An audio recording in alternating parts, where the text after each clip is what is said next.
Chapter number 5 arithmetic progression. AP हम लोग पढ़ रहे हैं। सबसे पहले हमें पढ़ना होगा कि एपी को किस तरीके से लिखा जाता है। सबसे पहली टर्म को क्या बोलते हैं? ए। दूसरी ए प्लस डी। तीसरी A plus 2d। Fourth A plus 3d। कहां तक जाएगी?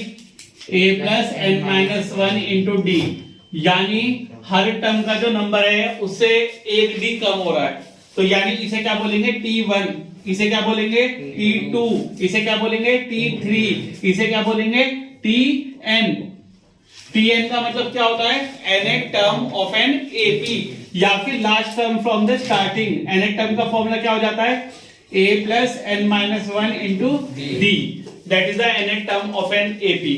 ठीक है, हाथों हाथ लिखते जाइए, एक एक पॉइंट को समझते जाइए, दोबारा करने की जरूरत नहीं पड़ेगी। फर्स्ट टर्म को क्या बोलते हैं? ए। सेकंड टर्म को A plus D. Third term को A plus 2d। nth term को A plus N minus 1 into D. यानी आपको एपी की कोई भी टर्म निकालनी है, आप एन की वैल्यू पुट करते जाइए 1 2 3 4 5 6। ठीक है, यहां से सिंपल शब्दों में सपोज कीजिए मुझे 10 टर्म निकालनी है, तो डी की वैल्यू एक कम होगी, a प्लस 9d। हमें 28 टर्म निकालनी है, तो क्या होगी? a plus 19d।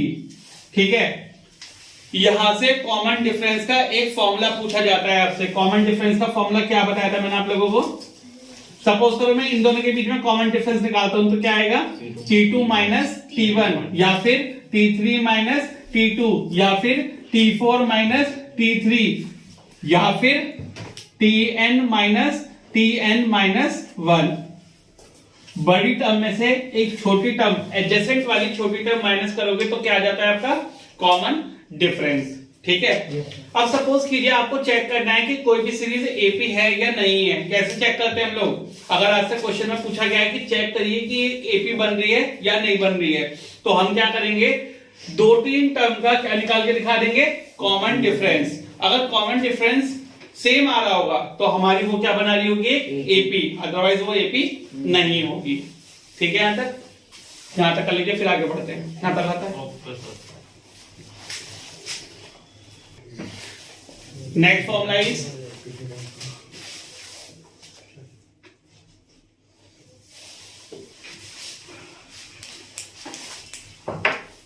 Second formula जो हमें इसमें पढ़ना होता है वो होता है nth term from and.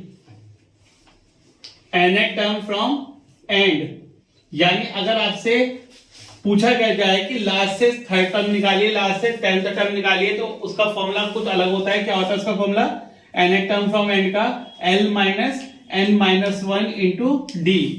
l minus n minus 1 into D. ये कब लगेगा? जब आपको कोई भी टर्म कहां से निकालनी है? एंड से निकालनी है। कहां से निकालनी है? एंड से। ठीक है, जस्ट सपोज हम एक एपी लेते हैं 2 5 8 11 14। तो अगर आपसे पूछा जाए the third term from starting, तो थर्ड टर्म कौन से स्टार्टिंग से? 8।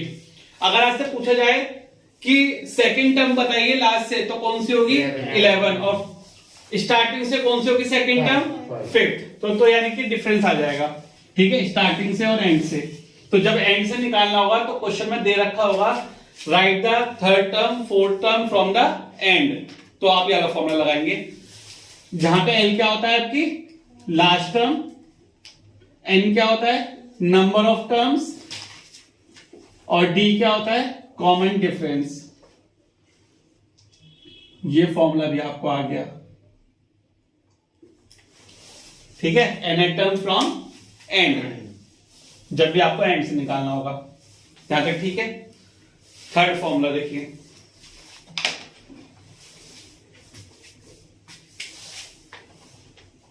Third formula is arithmetic mean between two numbers. Arithmetic mean between two numbers. अभी आपने स्टैट्स में मीन निकालना सीखा है। मीन क्या होता है? जितनी ऑब्जर्वेशन से सबको प्लस कर लो और उतनी टर्म से क्या कर लेते हैं? डिवाइड कर लेते हैं। लेकिन यहाँ पे हम अरिथमेटिक मीन निकालते हैं सिर्फ 2 नंबर का। तो 2 नंबर का अरिथमेटिक मीन कैसे निकलेगा? दोनों को ऐड कर दो, और कितनी टर्म्स है? 2। तो दोनों को ऐड करके डिवाइड बाय 2 कर दोगे तो क्या निकल जाएगा आपका अर्थमेटिक मीन। मीन वैसे मीन क्या होता है general, sum of observations upon number of observation, और अगर 2 नंबर का निकालना है हमें तो दोनों को ऐड करो और डिवाइड बाय 2 कर दो। ठीक है यहां तक। फोर्थ ये यहाँ पे सब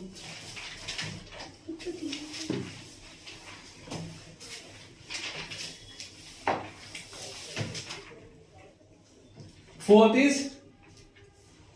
3 numbers in AP, 4 numbers in AP और 5 numbers in AP।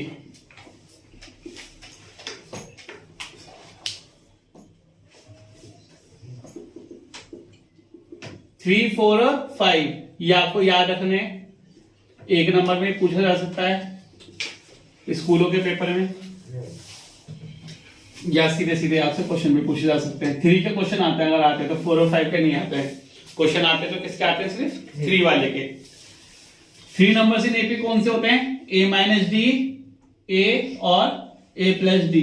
इसी ऑर्डर में आप लिखेंगे, ऑर्डर चेंज नहीं करेंगे, क्योंकि लीस्ट वाला ये रहेगा और हाईएस्ट वाला ये रहेगा। ठीक है। 4 numbers in AP a minus 3d, a minus D, a plus D और a plus 3d। 5 numbers in AP a minus 2d, a minus D, a plus D और a प्लस 2d। ठीक है। These are the 3 numbers in AP, 4 numbers in AP और 5 numbers in AP। आपको याद होनी चाहिए every time. 3 numbers in AP, 4 numbers in AP, 5 numbers in AP। तो 3 numbers in AP के ऊपर क्वेश्चन आ जाते हैं पेपर में। 4 और 5 के क्वेश्चंस नहीं देखे गए हैं आज तक। ठीक है, बट फिर भी हम लोग एक क्वेश्चन ट्राई कर लेंगे 4 का। 5 का तो कभी भी नहीं देखा गया है, पर आपको आने चाहिए फॉर्मूलेस, क्योंकि हायर क्लास में भी एपी है आपकी 11th क्लास में, तो जो बच्चे मैथ्स लेंगे उनके लिए फायदा रहेगा। 3 numbers in AP, 4 numbers in AP और 5 नंबर्स इन एपी। यहां तक सही है, आगे बढ़ ले।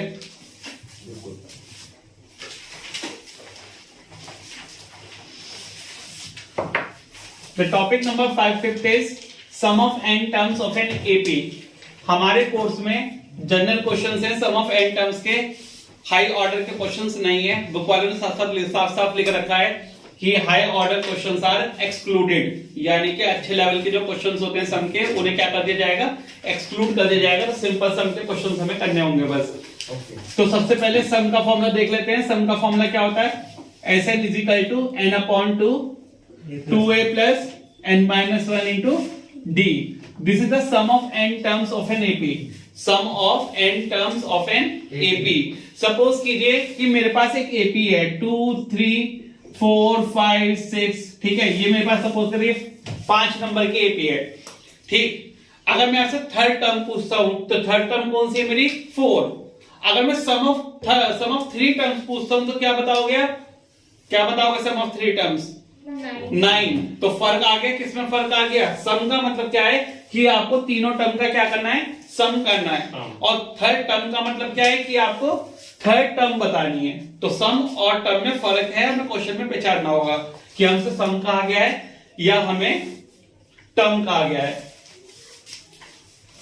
एक फॉर्मूला तो ये होता है, दूसरा फॉर्मूला कौन सा होता है, n upon 2 a plus l, या फिर इसे ऐसे भी लिख सकते हैं n upon 2 a plus an।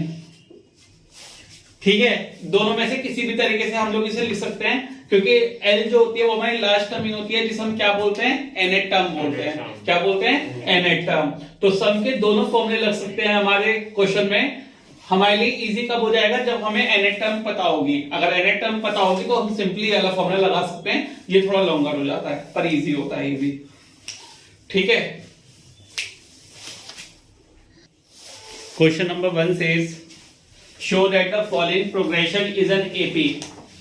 ये प्रोग्रेशन एक एपी है, पहले तो हमें ये शो करना है। Find the common difference and the next term. तो इनका कॉमन डिफरेंस निकालना है और अगली टर्म निकालनी है।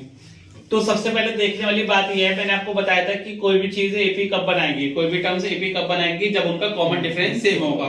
ठीक है, तो कॉमन डिफरेंस सेम करने के लिए पहले मैं इसे ठीक ऑर्डर में लिख लेता हूं। ठीक ऑर्डर का मतलब क्या है, जैसे मुझे √7 दिखाई दे रहा है तो मैं सबकी पावर √7 ही बना लेता हूं आगे की तरफ। कैसे बनाएंगे, √7 ये कितना आएगा, ये आएगा 4 इंटू 7, ये कितना आएगा 9 इंटू 7 एंड सो ऑन। ठीक है, अब तुम्हें पता है क्या कि 4 का रूट क्या होता है 2, तो ये बन जाएगा 2 रूट 7। 9 का रूट क्या होता है 3, तो ये हो जाएगा 3 रूट 7 एंड सो ऑन। तो आपके लिए क्वेश्चन आपके लिए बहुत इजी हो चुका है। कॉमन डिफरेंस निकालेंगे पहले वाले के लिए D1, that is common difference for two terms. 2 root 7 में से रूट 7 गया तो क्या बचेगा रूट 7। D2 यानी सेकंड वाले का कॉमन डिफरेंस, 3 रूट 7 में से 2 रूट 7 गया तो क्या बचेगा root 7। As the common difference is same so the terms are in AP। ठीक है, क्या लिखोगे as D1 equal to D2, so terms are in AP। तो टर्म्स आपका AP बना रही है। ठीक है, find the common difference. Common difference आप निकाल चुके हो, कितना है root 7 and the next term. Next term आप एज इट इज बता सकते हो, पहली दूसरी तीसरी चौथी। T4 टर्म कौन सी होगी रूट 7, 2 रूट 7, 3 रूट 7, अगली क्या बनेगी 4 रूट 7। लेकिन आपको इसी ऑर्डर की बनानी होगी, किस ऑर्डर की, जिस ऑर्डर में आपको दे रखा है। तो अगर मैं क्या करूंगा, अगर मैं 4 को रूट के अंदर ले जाना चाहूं तो बताओ कितनी मल्टीप्लाई करूंगा रूट के अंदर, 4 या 16? 16। तो 16 इंटू 7 कितना हो जाएगा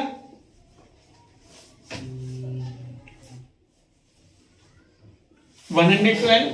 तो आपकी जो अगली टर्म आ जाएगी वो कौन सी टर्म आ जाएगी 112। ठीक है, कर लो जल्दी से। Now the question number 2 is if nth term of an AP is 5n minus 2। अगर nth टर्म AP की 5n minus 2 दे रखे तो हमें उसकी फर्स्ट टर्म निकाल लेंगे, यानी कि हमें क्या निकालना है A, कॉमन डिफरेंस निकालना है यानी D, और 19 टर्म निकालनी है यानी T19 निकालना है। ठीक है, तो हमें तीन टर्म, ये तीन चीजें क्वेश्चन में फाइंड आउट करनी है। तो सबसे पहले हम nth टर्म लिख लेते हैं। हमारी nth टर्म क्या है 5n minus 2।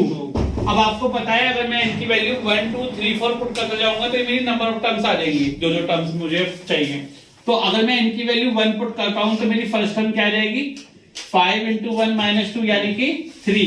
अगर मैं n की जगह 2 पुट करता हूं तो सेकंड टर्म क्या आ जाएगी मेरी 5 into 2 minus 2 यानी कि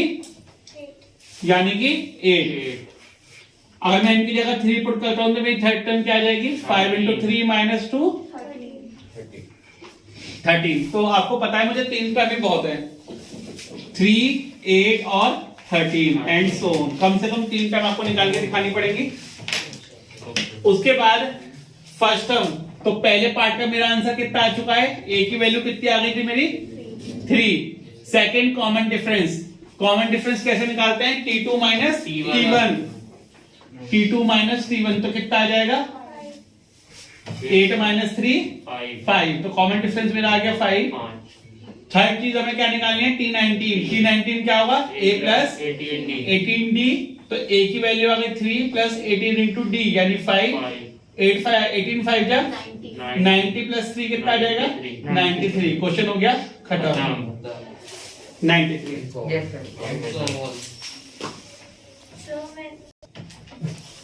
Question number 3 says the sum of 4th and 8th term of an AP is 24 and the sum of 6th and 10th term of an AP is 44. Find the first 3 terms of an AP। ठीक है, अगर हमारे पास A और D आ जाता है तो फिर हम उससे कितने भी टर्म्स निकाल सकते हैं। देखो ये सम नहीं है, ये 4th और 8th टर्म का सम है, यानी मैं कैसे लिखूंगा इसे T4 plus T8 is equal to 24। दूसरी तरफ क्या लिखूंगा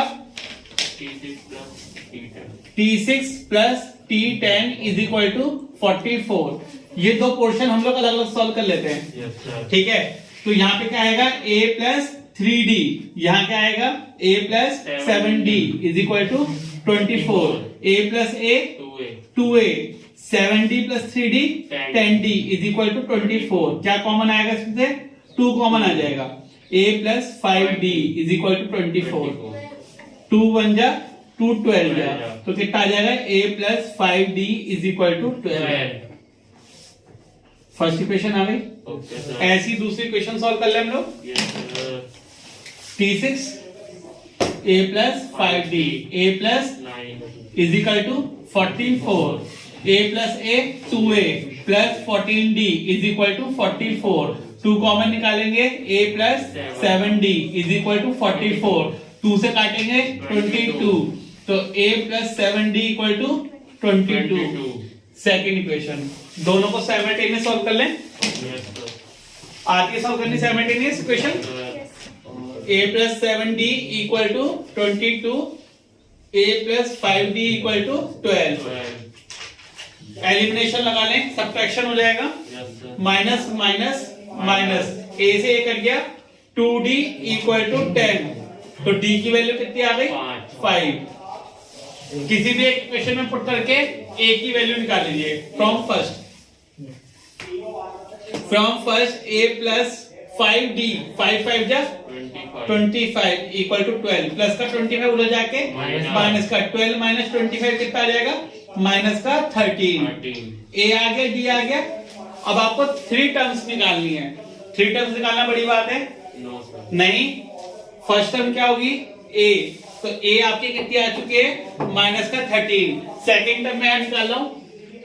सेकेंड टर्म क्या होगी, a plus d। a plus d का मतलब माइनस 13 प्लस d, d कितना आया था 5, तो माइनस का 8। T3 कैसे निकालेंगे, a plus 2d। a plus 2d का मतलब माइनस 13 प्लस 10, तो कितना आ जाएगा, माइनस का 3। तो आपकी फर्स्ट टर्म कितनी आ गई, माइनस 13। सेकेंड टर्म कितनी आ गई, माइनस 8। थर्ड टर्म कितनी आ गई, माइनस 3। और यही आपको निकालना था।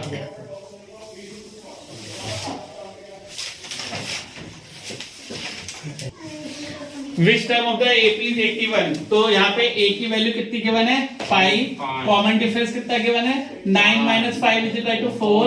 nth टर्म कितनी गिवन है 81। nth टर्म का फॉर्मूला लगाइए, क्या होता है a plus n minus 1 into D, a plus n minus 1 into D.